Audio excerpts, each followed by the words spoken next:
Qué bueno, volvemos a encontrar, querida familia, y continuar desarrollando esta serie que hemos iniciado semanas atrás y que hemos titulado Ser Iglesia en medio de la adversidad. Escuchaba el otro día a un psicólogo social, profesor de la Universidad Católica, describir la razón por la cual estamos fracasando en nuestra lucha contra esta pandemia. Y lo dijo en esta frase, ¿no?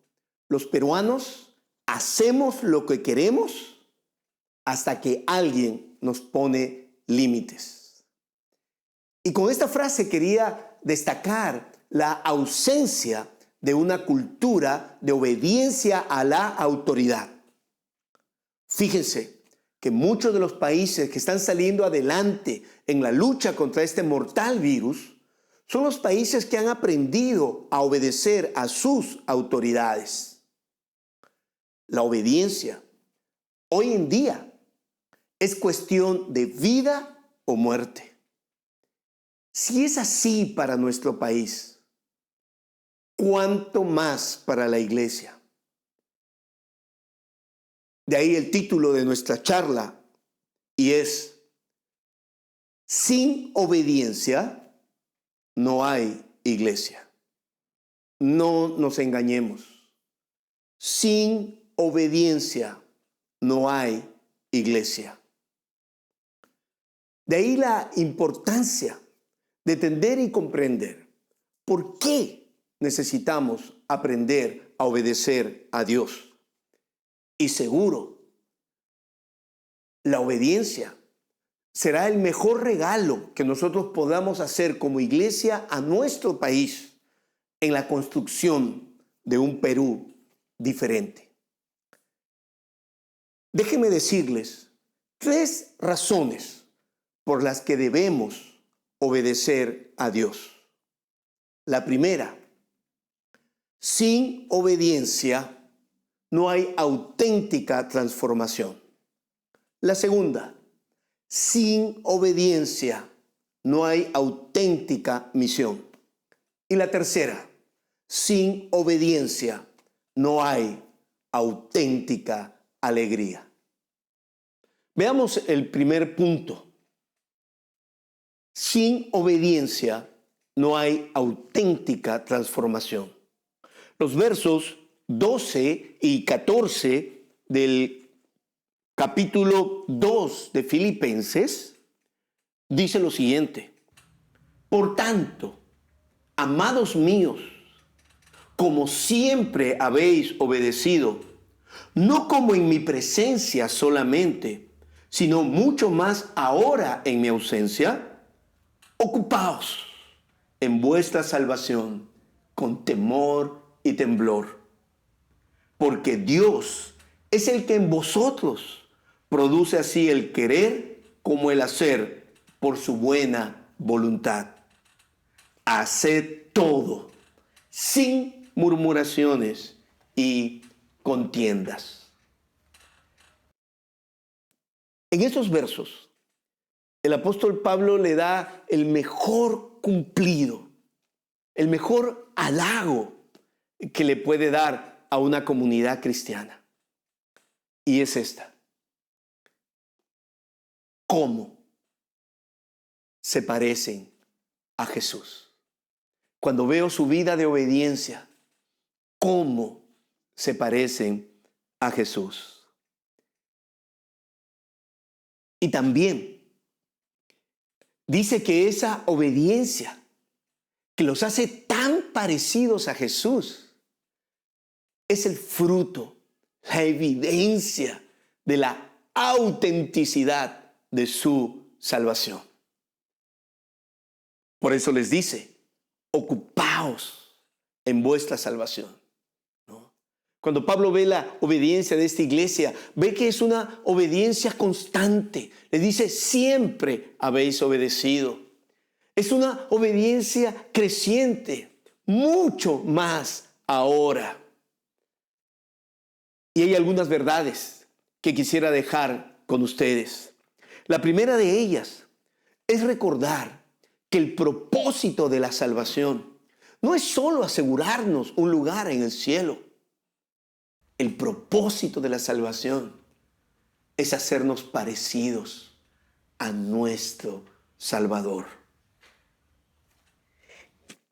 Julio, en el sermón del domingo pasado, el texto que él predicó, que antecede al que yo estoy exponiendo ahora, termina diciendo lo siguiente: y toda lengua confiese que Jesucristo es el Señor, para gloria de Dios Padre. Y un discípulo, un seguidor de Jesucristo, es alguien que libremente se ha puesto bajo la autoridad de Jesucristo. Libremente, con el profundo deseo de algún día llegar a ser como Él. Y este es uno de los primeros milagros de nuestra salvación. El comenzar a desear ser alguien diferente. Miren, vivimos en un mundo que nos dice que está bien ser tú mismo. Y en un sentido está bien. Pero una de las cosas lindas que la salvación produce en el corazón de una persona es un sentimiento de disconformidad con uno mismo y el comenzar a desear ser alguien diferente. Y miren, entre todas las personas de la tierra, entre todas las personas brillantes que existieron en el pasado, en el presente o en el futuro, no hay nadie mejor que desear ser como Jesucristo. ¿Entendemos que ese es el anhelo más grande del cristiano? ¿Es ese tu deseo? ¿Es ese mi deseo? Pero en segundo lugar, ese texto nos recuerda también que una de las manifestaciones de la maldad en nuestras vidas, una de las manifestaciones de que la salvación aún no ha llegado a nuestra vida, es el no desear ser distintos, el no desear ser mejores, el no desear ser como Jesús. Pero también la manifestación de la maldad tiene que ver cuando solo queda como un deseo. Miren, cuando yo pienso en mi propia vida, pienso en el tremendo milagro de la obediencia. Realmente en mi vida es un milagro que Dios pueda haber provocado en un hombre como yo el deseo de querer obedecerle. Eso ya es mucho. Pero el texto dice que Dios no solo produce el deseo, porque Dios es el que en vosotros produce así el querer. ¿El querer qué? El querer obedecerle. Pero no solo eso.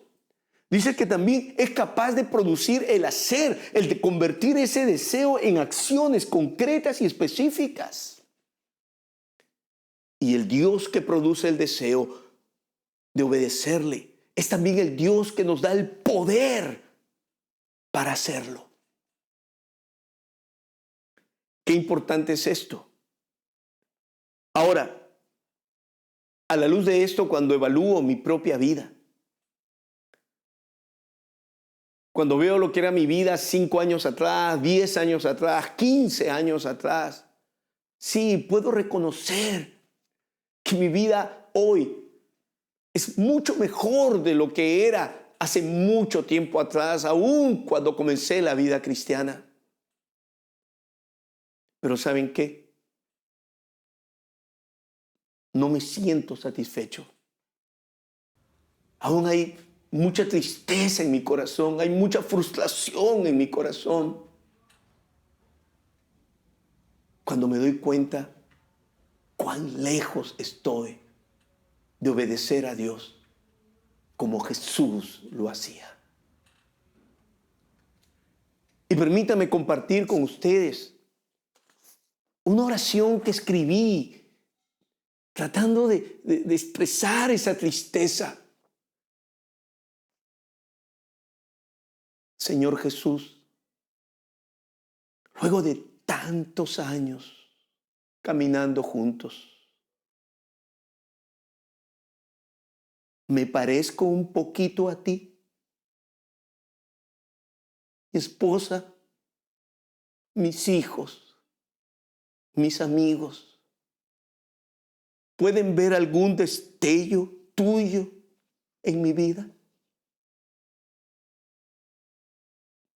Cuando me veo en el espejo de mi alma, casi no veo nada de ti en mí. Mis obediencias, cuando las comparo con las tuyas, parecen desobediencias. Pero Señor, no dejes de seguir produciendo en mí el deseo de obedecerte. Y sígueme dando la capacidad para hacerlo. Que yo seguiré esforzándome para que tu salvación me haga cada día como mi Salvador. Qué milagro el desear ser alguien distinto. Qué milagro el que Dios produce en nosotros para obedecerle como su Hijo Jesús lo hacía. Si la primera razón por la cual debemos obedecer es que la obediencia nos hace cada día más parecidos a Jesús, la segunda razón por la que debemos obedecer a Dios es que sin obediencia no hay verdadera misión cristiana. Los versos 14 y 15 del capítulo 2 de Filipenses dice así: haced todo sin murmuraciones y contiendas, para que seáis irreprensibles y sencillos, hijos de Dios, sin mancha, en medio de una generación maligna y perversa, en medio de la cual resplandecéis como luminares en el mundo. La segunda razón por la que somos llamados a la obediencia es que la obediencia evidencia, acredita, es el fruto de que tenemos una nueva relación con Dios, de que podemos ser llamados hijos de Dios. El texto menciona esa realidad para que seáis hijos de Dios sin mancha. Miren que eso nos recuerda que lo importante no es solo obedecer, es obedecer porque somos hijos. Reflexionaba en la manera en que obedece un esclavo y la manera en que obedece un hijo. Los dos obedecen, pero obedecen por razones distintas. El esclavo muchas veces obedece por temor al castigo. Y esa es una obediencia que Dios no desea de ninguno de nosotros. Pero un hijo obedece porque ama a su padre. Un hijo obedece porque sabe que al obedecerle, eso trae alegría al corazón de su padre. Qué importante es entender y comprender entonces que lo importante no es la obediencia en sí misma. Lo importante es que cuando obedecemos a Dios, eso acredita que somos realmente sus hijos. Cuando uno lee el texto es un poco paradójico, porque muestra un poco, lo llamaría así, ¿no? La desobediencia de los obedientes. Porque el texto dice, haced todo. Y cuando dice haced todo, está hablando de obedezcan. Pero obedezcan sin murmuración y sin contiendas. Miren que no hay nadie más peligroso en la iglesia que una persona, entre comillas, obediente, pero que no obedece como hijo, sino obedece a Dios por temor al castigo, o obedece a Dios por querer ganarse la salvación, o obedece a Dios porque creyendo que obedeciéndole va a obtener ciertos beneficios de parte de Dios. ¿Por qué Dios le dice a la iglesia que obedezcan sin murmuración y sin contienda? Porque cuando uno no obedece porque es hijo, uno tiende a hablar mal de las personas que no obedecen como yo. Cuando uno no obedece como hijo, uno tiende a creer que mi obediencia me hace mejor que aquellos que no obedecen como yo. Y me ponía a pensar en estos días en que hay un gran debate alrededor si se debe o no se deben abrir los templos para volvernos a reunir físicamente. Y escuchaba sutilmente las razones que daban aquellos que promueven hasta una especie de desobediencia a lo que el Estado está recomendando en nuestra lucha contra la pandemia. Y podía ver cómo de alguna u otra manera hay una crítica hacia aquellas líderes o aquellas iglesias que deciden seguir las instrucciones del Estado y se presentan como si ellos fueran los realmente obedientes y que quien no abre su iglesia y no reúne personas está desobedeciendo porque no obedecen como ellos. Qué sutil es la murmuración. Qué sutil es ese tufo de superioridad con la que nos presentamos los obedientes para considerar que los que no obedecen como yo no son tan buenos como yo. Así que este texto nos invita a pensar en esto. Pero la obediencia apunta a un bien mayor. Y dice que seremos luminarias en el mundo. Miren cómo el propósito y el llamado de Dios es que aprendamos a obedecer en un mundo que no le obedece. Por eso el texto dice, para ser luminarias en el mundo, para brillar en medio del mundo.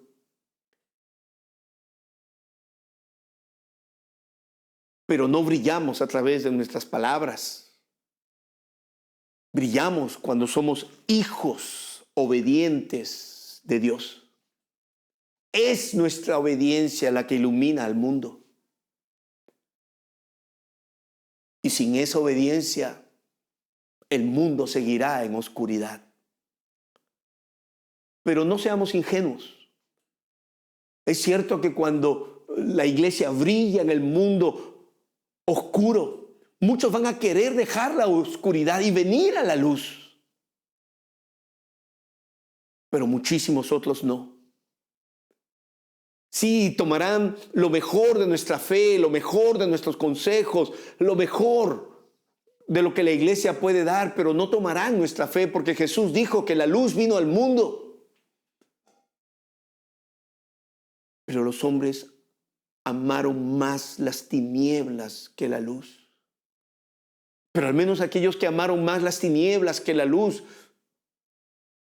sabrán que tuvieron una oportunidad de dejar las tinieblas y venir a la luz de una nueva vida que solo Cristo Jesús es capaz de producir.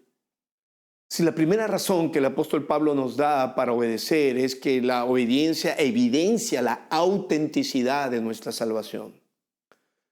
Si la segunda razón que tenemos para obedecer es que al obedecer evidenciamos que realmente somos hijos de Dios y tenemos una relación de amor y gratitud con Él. Y como hijos de Dios somos llamados a brillar en un mundo oscuro. La tercera razón que encontramos para obedecer es que la obediencia, ¿no?, nos da auténtica alegría. Y de eso habla el apóstol Pablo en los versos finales, en los versos 16 al 18 del capítulo 2 de Filipenses. Asidos de la palabra de vida, para que en el día de Cristo yo pueda gloriarme de que no he corrido en vano, ni en vano he trabajado. Y aunque sea derramado en libación sobre el sacrificio y servicio de vuestra fe, me gozo y regocijo con todos vosotros. Y asimismo, gozaos y regocijaos también vosotros conmigo. El apóstol Pablo aquí habla acerca de su obediencia, una obediencia sacrificial como la de Jesús. Recuerden que en el texto de la semana pasada nos habla acerca de la obediencia de Cristo, que gracias a su obediencia sacrificial que lo llevó a la muerte y a la muerte de cruz, Dios trajo su salvación al mundo. Y ahora Pablo está siguiendo los pasos de Cristo, porque la obediencia en el apóstol Pablo se expresa en ese servicio que él ofrece a las iglesias, servicio por el cual él termina encarcelado, preso, con todos los sufrimientos que ello traía a su vida. Pero Pablo nos dice en este relato, ¿no?, que eso es aquello que le produce el gozo más grande. Él es un líder obediente. ¿Y saben qué? Líderes obedientes generan iglesias obedientes. Y no hay mayor gozo para Pablo, y no hay mayor gozo para un pastor, y no hay mayor gozo para un líder en la iglesia que obedecer a Dios y ver a otros que lo hacen también. Cuando a veces tengo que enfrentar mis propias tentaciones con los lados más oscuros de mi vida, me imagino la inmensa agonía y la inmensa tristeza que voy a sentir si cedo. Ha ocurrido tantas veces en mi vida que conozco esa tristeza del alma de sentir que le he fallado a Dios. Pero también sé que no hay alegría más grande cuando puedo decir no a una tentación, cuando puedo decir sí a lo que Dios espera de mí, por más que esto demande sacrificio. Y muchas veces también he experimentado la inmensa alegría que viene al corazón de un hijo de Dios cuando lo obedece. Y Pablo dice eso, ¿no? Al ver su obediencia, la obediencia de los filipenses, Pablo dice, no hay mayor gozo, no hay mayor alegría que la alegría que brota de una vida de obediencia.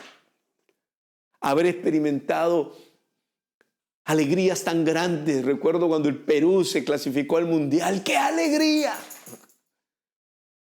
Pero esa alegría es nada con la alegría que somos capaces de experimentar cuando obedecemos y hacemos la voluntad de Dios. Hemos visto 3 razones por las cuales debemos obedecer a Dios. Sin obediencia no hay auténtica transformación. Sin obediencia no hay auténtica misión. Sin obediencia no hay auténtica alegría. El apóstol Pablo, cuando expresa una de las razones de su gozo, lo dice así: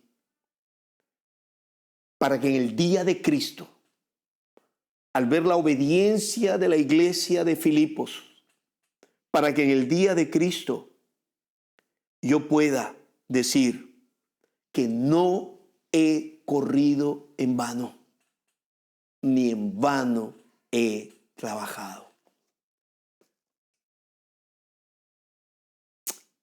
Amigos,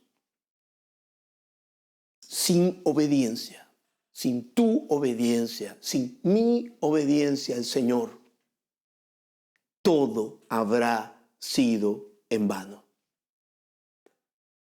Y me imagino a Jesús sentado a la diestra de Dios Padre, mirándote a ti, mirándome a mí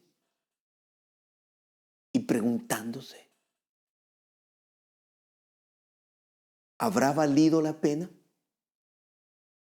¿Habrá valido la pena que Jesús se encarnara en un hombre? ¿Habrá valido la pena todo lo que le enseñó? ¿Habrá valido la pena que en obediencia radical a su Padre lo haya obedecido hasta la muerte y muerte de cruz? ¿Habrá valido la pena su resurrección? ¿Habrá valido la pena que haya enviado a su Espíritu para acompañarnos? Yo me imagino a Jesús preguntándose: ¿habrá valido la pena? Solo una vida de obediencia habrá hecho que la vida, la muerte, la resurrección y la esperanza del retorno de nuestro Señor haya valido la pena. Que Dios les bendiga. Muchísimas gracias.